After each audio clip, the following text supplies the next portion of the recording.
Welcome back to the J Money Lakers podcast, where we talk everything Lakers. I know you guys haven't heard from me in about 2 weeks. It's because I've been really busy reporting for Duck TV, which is an internship for reporters, sports reporters, or news reporters here at the University of Oregon. I've also been sports writing for the radio station here, which is KWVA, our campus radio station here at University of Oregon. So that's why I haven't really been posting on my Lakers podcast channel. I haven't really been watching that many games. I did watch the past 4 games on the road trip, though. I did see the highlights, so I wasn't happy with the outcome of the road trip, but there's nothing you can do about it when tonight Anthony Davis, Rui Hachimura were both out, so there's really no rim protection out there against the Grizzlies. The Grizzlies were also making all their threes, getting to the basket at will. Since Anthony Davis wasn't there, they were getting to the basket so too easy. But the other night, on Monday night against the Pistons, was just inexcusable. Like, the Pistons were the worst team in the NBA last year. The Lakers should have never lost that game.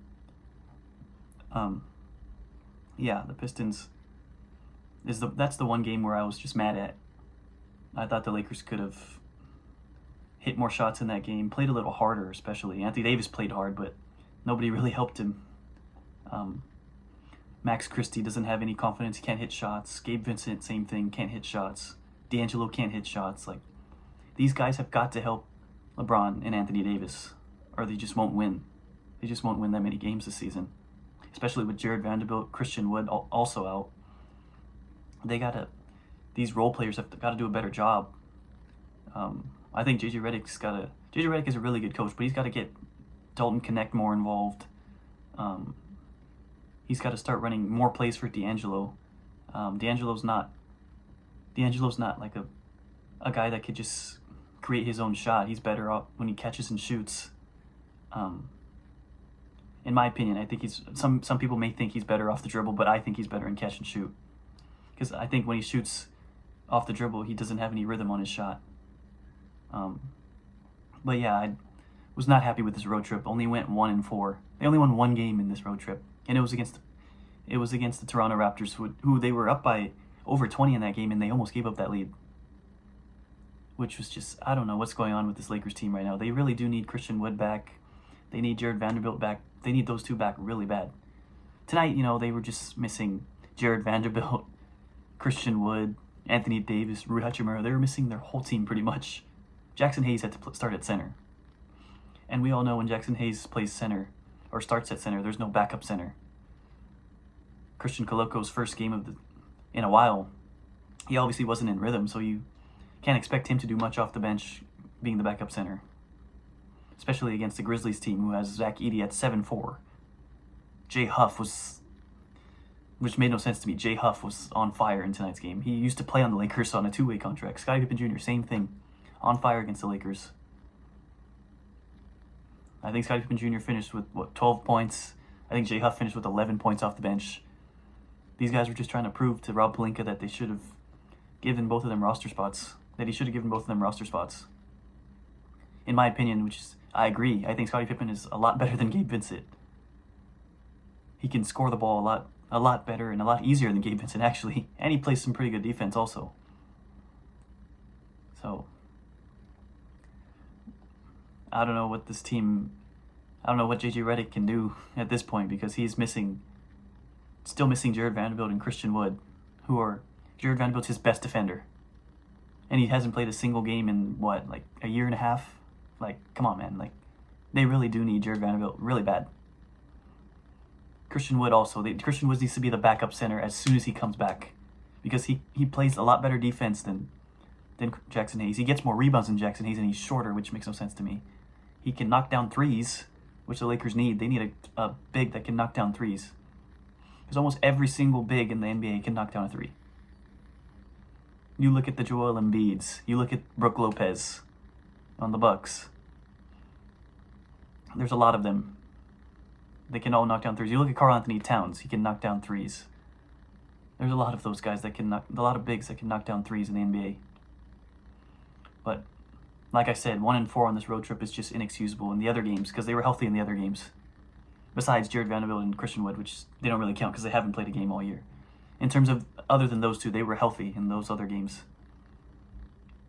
The Suns game makes sense because I knew the Lakers weren't going to beat the Suns twice in a row, especially on the Suns' home floor. The Cavaliers game, just not their fault, you know, it just wasn't their night. Couldn't make threes. Donovan Mitchell and Darius Garland were both on fire in that game. I think both of them combined for, I'm not sure the exact number, but I think both of them combined for 8 or 9 threes. And I think their whole team made like 20 threes in total, 20 to 22 threes in total. And I think the Lakers only made 9. So it's just inexcusable to lose a game like that. They got to start knocking down their open threes.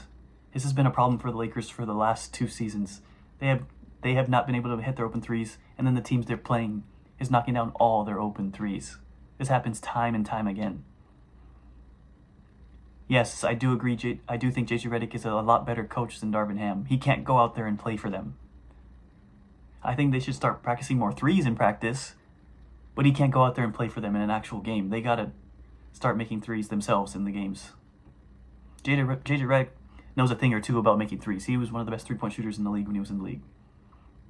So, yeah, I was very upset with the way this road trip turned out, especially losing to the Detroit Pistons the other night. Tonight, you know, they were missing Anthony Davis, Rui Hachimura, expected to lose to the Grizzlies.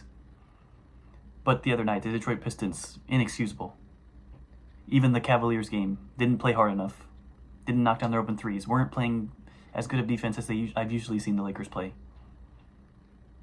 So, I don't know, man. This is going to be tough for the Lakers. This next game, they got to play, although they don't have Joel Embiid, they got to play the Sixers. At least it's at home, but they got to play the Sixers, who have Tyrese Maxey. They have Paul George still. So they've got to stop literally just those 2 players and do not let the Sixers outscore them in terms of the three-point shooting. They got to make more threes than the Sixers in the next game. Austin Reeves, Dalton Connect, D'Angelo. Come on, like they got it. Those 3 players right there have got to make open threes. Because LeBron James, we all know he can hit an open 3. But those 3 guys I just mentioned, including not just those 3 guys, Vincent when he comes in the game, Max Christie when he comes in the game, those 2, I haven't seen them make an open 3 when it counts. They've got to start making open threes if they want to win more games. Because every team in the NBA every team they've played so far has been knocking down their open threes. So, we'll see how these next few games go. I know they play the Grizzlies. I mean, not the Grizzlies. They just play the Grizzlies. They do play the Grizzlies next Wednesday. But I know they play the Sixers on Friday. And then after the Sixers, I think they play the Raptors again at home on Sunday. So they got to win those 2. They definitely got to win those 2 games.